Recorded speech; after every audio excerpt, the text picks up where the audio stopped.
Alright, y'all, so this is what we're looking at today. This is my quote-unquote, if you can say, build of a American Ruger Ranch in the 5.56-223 category. I'm gonna realize that this TV back over here is gonna reflect me, and I have some red boxers on, so I forgive me if I accidentally flash y'all. So this is the American Ruger Ranch in 5.56-223, and this is my build of this specific gun. So I'm a very budget-minded person, aka broke as fuck. So what I show you on this gun, it's either repurposed or it's cheap as fuck. So let's start up top with this guy. You must say, like, man, that's a weird looking scope you got up there, man. Never heard of this V-Life over here. Yeah, I understand. You know why? I got that thing on Amazon for 50 bucks. It's got a laser on it. It's even got a way to change the reticle to be red or green. Right over here, look at this. Changes reticle to be red or green. It's out of battery right now, of course, and so is the laser, of course, because that's how we roll. So yes, this is a $50 scope, a 1x10. Now, do I suggest a $50 scope? No. Did I buy a $50 scope? Yes. Like I said, I'm broke. This is a $500 gun, and it was hard for me to throw half of a $500 gun in value to a better scope, and I'm sorry. If y'all want to send me a scope, I'd be more than happy to receive it, but this is what I had to work with at the time. Now, it has worked amazingly for a $50 scope. I have been getting sub MOA groups at 100 yards with this rifle with that scope. Now, you'll have a flyer once in a while. Of course, it's a $50 scope. That flyer may be due to me or it may be due to the scope. We have no idea. Now, I have had a pretty good time adjusting the scope and sighting it in. It took me a little while at first just because I was not a pro at it, but it's very simple. You just take off this little cap right here to do the battery. You take off this little gap here.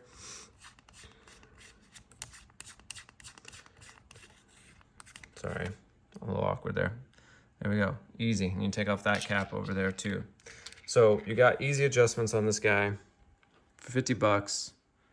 If you're on a budget, it's gonna work. It makes the gun look okay, right? This is a truck gun in my case. You know, it gets the job done, okay? If I can afford a better scope, I'll buy one. But for now, that's what I have to work with. This is a very easy takedown gun. You do this, press this. It's a little bit difficult, I guess, to do with one hand, but and then this slides out. There's your bolt. Very easy to take down, and then when you want to take down the rest of the gun, all you gotta do is hit those two Allens right there, and then the rest of the stock, and then the barrel and the trigger assembly comes out. And supposedly you can get new stocks in different configurations for this rifle, which would be pretty cool. But I actually really like this tan. I think this looks pretty good. This design does not bother me at all. And then I topped it off with a not suppressor. So this is not a suppressor, even though it might look like one. This is actually just a flash hider, an over the barrel flash hider. So this is a 16-inch barrel, and this is an over the barrel flash hider. It works fantastically, and it happened just to match with the gun. Bought it off of eBay. I think it was 60 or 70 bucks. It is very high quality, and it works fantastically. I cannot tell you guys how well this thing works. It even kind of buffers the sound a little bit, probably drops the decimals by 1 or 2. Obviously not silencer status, but definitely not as concussive as it once was. Maybe in a different area, but standing next to it, you definitely hear a difference, even on video. Then I topped it off with this no-name bipod, $17 on Amazon. Again, I'm a broke bitch. So that's what you get when you're a broke bitch. You get this $17 bipod, and it works. It may not be the best, but guess what?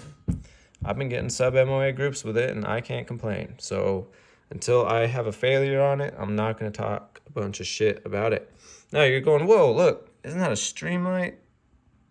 What? I thought you said this was a budget gun. Those are expensive. Yeah, I know. That's like $100-some flashlight right there. Look at that. Who the hell is putting that little dinky thing on a rifle? Oh, yeah, me. Because I had to repurpose that. That was supposed to go on my Glock 29, but the holster I bought for that Glock 29 to fit that light with it, the holster worked, but the place where the holster is supposed to cover the trigger had a gap big enough to put your finger in. So I got rid of that holster and repurposed the light for this rifle. Again, I am working with what I have. Now you must say, well, this kind of also looks a little strange. You got this little weird Picatinny rail on the bottom. That didn't come with that. You're right, I glued that fucker on. And I did a terrible job. And I painted that thing to kind of match the color, so that's why it doesn't look terrible. I mean, at first glance, you probably didn't know that was aftermarket until you get closer and see the terrible glue job I did. I picked the wrong glue. Yep, that's what you get. So this is my budget build. I mean, I got a little Streamlight for when I, do some close quarter stuff in the house if I ever have to get to that point. Yes, I know my desk is dusty. Don't be hating. I got the flash hider, which I think is probably the best bet on this gun right here. This scope, honestly, hasn't done me wrong, man. For 50 bucks, man, I know people spend way, way, way more than that on a scope, but for $50, man, I can't complain. To be honest, if I had a chance, I'd probably remove all this stuff on the side. The laser and stuff is cool, but you're probably not going to use it. And if you do, it's a little bit bulky. But again, a $50 scope, what are you gonna do? It happened to run out of battery, not because of the scope itself, because somebody left it on and put it back in the case with it on. So it just ran out of battery, just gotta replace those batteries. But otherwise, this is my budget build of the Ruger American in 5.56. This gun has been great to me.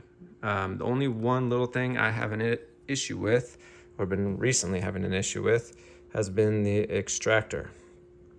Right there, a little extractor. What I've noticed is at first it was perfect and never once missed a beat extracting those brass shells, or I don't know, I guess steel shells or casings if you were shooting those perfectly, absolutely perfectly. And then all of a sudden I stored it for a little while, got back to the range, and I was getting weird non-extracting issues where it would kind of just lay in the chamber, and I'd have to go grab the shell out of the chamber and then rechamber another round.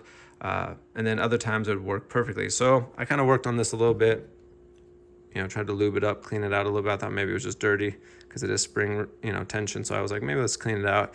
It kind of helped a little bit, but still having a tiny bit of an issue, not the end of the world.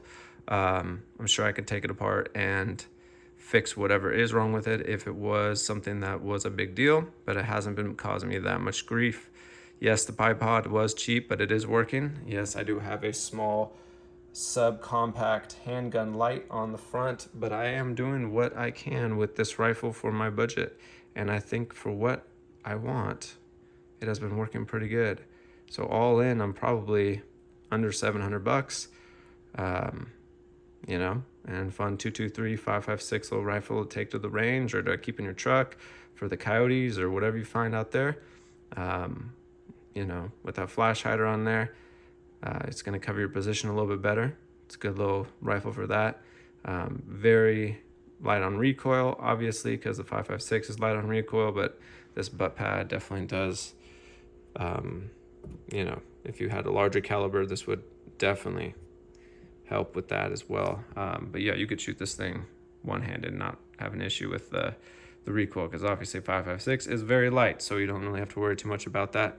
I love the easy takedown. I love the modularity of this gun.